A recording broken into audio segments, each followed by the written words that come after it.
Hi guys, Mike here from KS Bushcraft Down Under. Hope you can't hear the storm that's raging outside.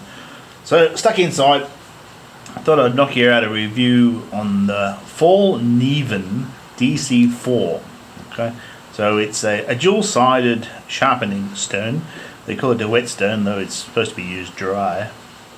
So, length of 100 millimeters, width of 32.3 mil. Not exactly the best glue job in the world, it's not really even, and about 6.6 thick. So the diamond side, which was really rough when I first got it, at 25 microns, and the ceramic, which apparently is made with industrial sapphires, is 5 microns. Comes with a leather cover. Now the unfinished side of the back of the cover is exposed, and that's designed to be used as a strop.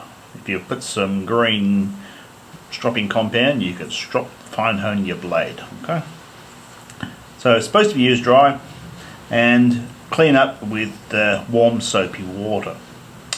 So I've been having to play with it. Now what's brought me to this is most of my bushcrafting knives are 1095 carbon steel, and I can sharpen them with a Arkansas stone no problems. My stainless steel Amora Garberg, I don't know what's in this steel, it's probably got too much vanadium in it. My Arkansas stone won't make a mark on it, absolutely not. My carbonium stone removes more metal, and it will. My ceramic Lansky system has no problem sharpening this, but it's not exactly field portable. Okay, so the Mora isn't a true Scandi. It's a saber.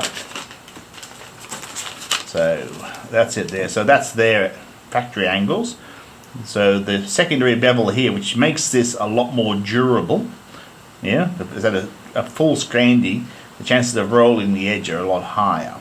So less sharp, more durable. So my Lansky system goes to 30 degrees. So a 30-degree edge is pretty good. So I don't know if the camera can pick up that secondary edge, but there it is there. Hopefully the black pen's helping you see it. So with a true Scandi, you could get this stone out, slap it on the side here, and just work it away. Yeah, this not so much. So this you'll have to bring it there and bring it out 30 from the spine. So this is just about the perfect size for cutting your fingers off. It's just the nature of the size of the stone. So they're showing you holding it like this, they're working it towards you, working your way. Now it's not thick enough to keep your fingers out of the firing line, so I would normally work like this. So that's something I'm going to put some thought into. Like Ray Mears and him, he bangs two nails on one end and one on the base, and just goes at it as you would with a normal sharpening stone, or it's a bit on the short side. So that I need to work on. But for a field sharpener, I could hold this and buff the edge, which is what I've been doing, getting my hand in. I'm still prefer a bigger stone that I can set that and work it, yeah. But the results are usable, that's for sure. Now with this, the 30 degree on the bottom, it's never going to be razor sharp, but this is more of a test that you see people doing a diagonal slice. I'm following the edge with it, yeah. So making curls, usual bushcrafty stuff. So it's certainly capable of that. So I just need to work out a way of incorporating this into my kit, where I can use my regular oilstone style of sharpening without removing the tips of your fingers. But for its price point, I think it's a reasonable bit of kit. If you're going to carry one of these hard stainless blades, I think it's worth a shot. Anyway, I'm going to put some thought into how I can incorporate this into my kit when I carry this. With my regular blades, I don't know if I'll carry this. I'm on the border of it. But this is certainly better. I tried this. I had absolutely no luck with that at all. It's alright on kitchen knives that are quite thin, but this blade's pretty chunky. Well guys, I think I've come up with a solution. So this is my Petromax olive wood spoon, plate, bowl. Does everything. So on longer bushcrafting trips I carry something with me to eat off of, and this is it. So what I've done, I've carved into the back. Now because this isn't the same on both sides, I had to make it a little bit bigger than I wanted, but effectively what I've done, I've locked that in there, so now I've got a handle for it, so I can set my sharpening angle as I would do on a normal stone at home, and I am much happier with that. So I think that's a good result. So I'll have a bit more practice with it, and I think I'll get used to it. So I think we've had a good result, guys.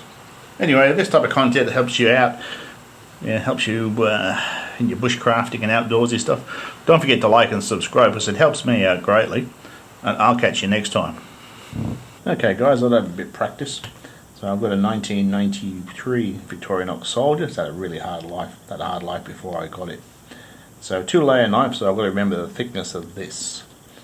So I'll start off with drawing it towards me. So these are about 20 odd degrees. So I've laid it flat, so I just need to kick it up a little bit. Maintain that angle. I'll draw it towards me. So I'm not having to worry about my fingers, because I know where I am. There's nothing in harm's way. Now I can't flip it over, so and push away from me. Doing the same thing, just the opposite of the blade.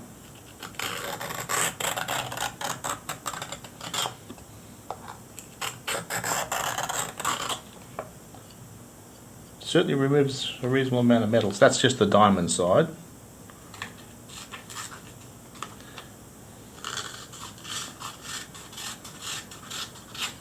That's a colour. So you can see the metal there. So I'll flip over this side. I do find this, having no oil on this or lubricant, really odd. So there again. Let's do 3, see how we go there.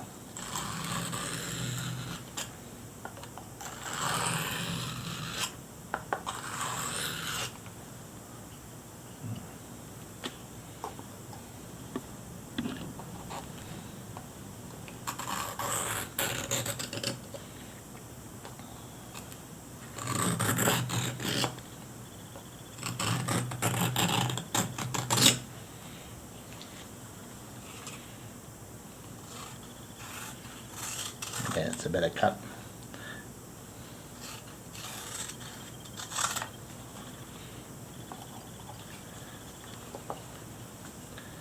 I haven't got any sharpen compound that I can find, and I've got some somewhere. The sheath is pretty tight at the moment.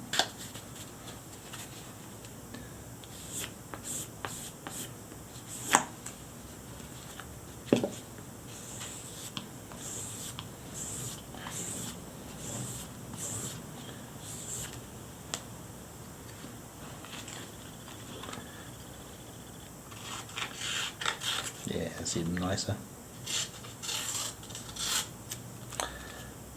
So guys, hope you enjoyed that one.